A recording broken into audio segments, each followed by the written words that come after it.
Olá, olá, pessoal da 6C, tudo bem? Então, estamos de volta aí mais uma semana e a minha ideia com esse vídeo é a gente fechar um pouquinho o nosso estudo sobre primeira lei de Ohm e os circuitos elétricos básicos. Então, vamos lá. Para começar, eu já vou começar fazendo um desenho daquele circuito que a gente falou muito dele em sala, né? Aquele circuito simples.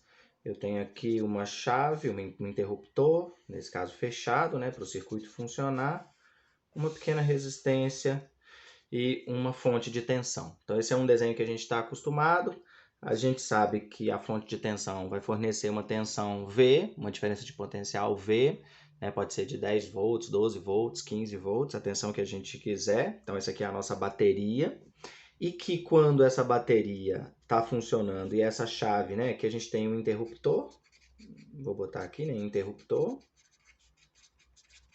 quando ele está ligado, esse circuito então passa a ser atravessado por uma corrente de intensidade, de valor I, né? Pode ser, sei lá, 1 ampere, 2 amperes, 3 amperes, 0,5 amperes, e esses elétrons vão passar por esse resistor que tem uma resistência R.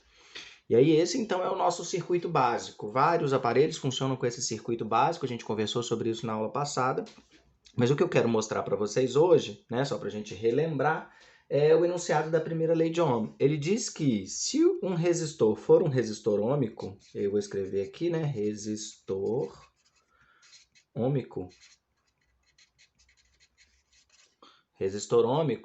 todo resistor ôhmico obedece a essa relação aqui entre as três grandezas que eu mencionei. Se eu pegar a tensão de um determinado circuito que possui um resistor ôhmico né, ela vai ser igual à resistência vezes o valor da corrente que passa por esse circuito. Escrevendo isso aqui um pouquinho diferente, a gente tem que R, passo I para lá dividindo, né, igual a V sobre I. E aí a lei de Ohm fica escrita de uma forma até mais interessante para a gente pensar. O que ele quer dizer é o seguinte: para um resistor ôhmico qualquer, se eu pegar a tensão e dividir pela corrente, a tensão na qual ele foi ligado, dividir pela corrente que apareceu, eu vou encontrar um valor que é o mesmo, independente de qual seja o valor de V. Então, se eu pegar, por exemplo, um aparelho que tem uma resistência R e ligar numa tensão, sei lá, de 127 volts, ele vai funcionar passando por ele uma certa corrente I.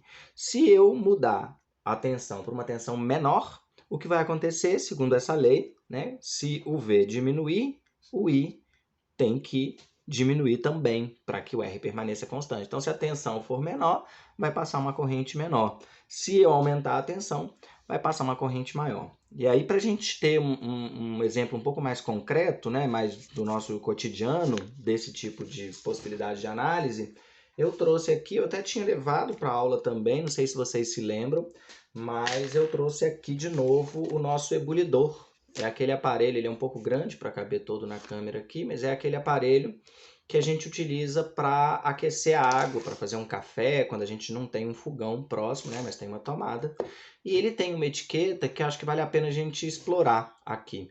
Então, vocês estão conseguindo ver aí, ele está dizendo que é um ebulidor de alumínio e tem alguns dados aqui em cima, né, que são importantes. O primeiro, ele diz que é um ebulidor produzido para funcionar numa tensão de 127 volts. Então a gente já sabe, por exemplo, que o circuito que esse ebulidor vai ser ligado tem um V, uma tensão que é de 127 volts. É a tensão das tomadas da nossa casa. Então ele é um ebulidor produzido para funcionar numa tomada comum. E que quando a tensão é essa, de 127 volts, a corrente que passa por ele é igual a 7,8 amperes. A gente consegue ver isso aqui embaixo. Tem um outro número em cima da corrente que vai ser muito útil para a gente daqui a pouco, que é o valor da potência. Então, esse aparelho tem uma potência de 1000 watts. Eu vou falar sobre isso depois, mas por enquanto ele ainda não é útil para a gente não. A gente vai trabalhar basicamente só com o valor de tensão e de corrente. Para quê? Para que eu possa calcular o valor da resistência elétrica desse material. E aí, então, qual é a resistência desse ebulidor? Eu posso obter o valor da resistência dividindo V por I. Ele me fala qual é o valor da tensão, qual é o valor da corrente. Nesse caso, a gente vai ter que é 127 volts dividido por 7,8 amperes, aplicando aí, obviamente, né, a primeira lei de Ohm para esse resistor, admitindo que ele é um resistor ôhmico. Vamos lá, calculadora, para a gente poder fazer esse cálculo. A gente pega 127 e divide por 7,8 e vai encontrar 16,28. Então, a resistência desse aparelho é igual a 16,28 ohms, que é a unidade de medida de resistência elétrica. Então, com base nas informações fornecidas, a gente resolveu e conseguiu, né, calcular qual é a resistência elétrica desse aparelho. E aí vem uma pergunta, né? Se eu pegar esse mesmo aparelho e chegar num lugar onde a tomada não é de 110, não é de 127, né, como está aqui, mas de 220, como é que eu faço para saber se a corrente ela vai ser satisfatória para ele funcionar mesmo no 220? O que vai acontecer com a corrente? Então, acho que agora essa é uma coisa que a gente pode pensar. Se a tensão aumentar, o que vai acontecer com a corrente? Então, aumentando a tensão, ligando ele numa tomada com uma tensão maior, o que acontece com a corrente? Vou dar um tempinho aí para vocês pensarem, se for o caso, né, pausem o vídeo, reflitam um pouco e a gente vai então tentar entender. Bom, o que está mudando é o valor de V, a gente está botando para 220. Então, esse valor de 127 que está aqui marcando já não vai mais ser usado, porque eu estou admitindo que ele foi ligado numa outra rede. Eu não posso dizer que a corrente fica a mesma, né? A gente sabe que se a resistência é a mesma, o aparelho não foi mudado, ele é o mesmo, e aí a gente pega lá, né, a resistência que a gente calculou era 16,28 ohms, então a resistência é a mesma, a pergunta agora é a corrente. Se eu mantive a resistência e aumentei a tensão, o que vai acontecer com a corrente também é aumentar. E aí a gente pode até calcular para ver quanto vai ser essa corrente. A gente escreve que V é igual a RI. Nós temos que, e aí eu quero saber o valor de I, então eu vou isolar o I. Eu posso escrever que I é igual a V sobre R. Então, I vai ser igual a 220 volts dividido por 16,28 ohms. E, levantando aqui para vocês verem melhor, é igual, de novo, nossa calculadora. Então, 220 dividido por 16,28.